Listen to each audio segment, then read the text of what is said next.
హిందూ స్త్రీలకు పెళ్లి రోజున పెళ్లి ముహూర్తానికి ముందు జరిగే నలుగు కార్యక్రమంలో మేనమామ లేక మామ వరుస అయిన వారు పెళ్లి కుమార్తె కాళ్ళ బొటనవేలి పక్కనున్న వేళ్లకు వెండి రింగ్లను తొడుగుతారు. వీటినే మట్టెలు లేక మెట్టెలు అంటారు.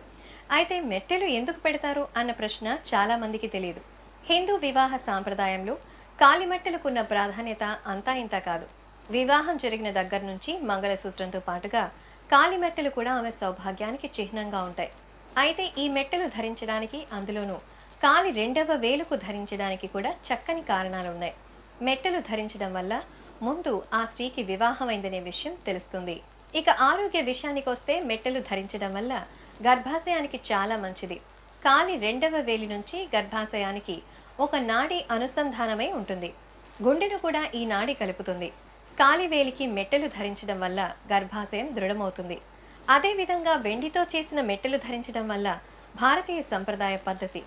వెండి మంచి ఉష్ణవాహకం కావడం వల్ల భూమి నుంచి ధ్రువావేశాలను గ్రహించి శరీర ఇతర అవయవాలకు అందచేస్తుంది. అలాగే రక్త ప్రసరణను రేంతించి శరీర క్రియలు బాగా జరిగేలాగా చూస్తుంది.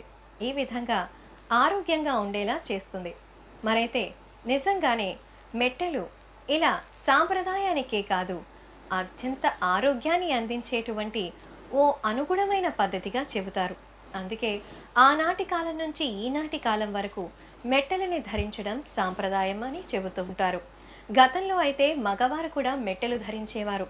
కానీ కాలం మారుతున్న సమయంలో మగవారు కేవలం పెళ్లి సమయంలో వేసుకొని తర్వాత మార్చేస్తున్నారు. మెట్టెలంటే బంధానికి అద్భుతమైన గుర్తు. మేము చేసే వీడియోస్ మీ మొబైల్కి నోటిఫికేషన్గా రావాలంటే మా ఛానల్ని సబ్స్క్రైబ్ చేసుకొని పక్కనే ఉన్న బెల్ ఐకాన్ని యాక్టివేట్ చేసుకోండి.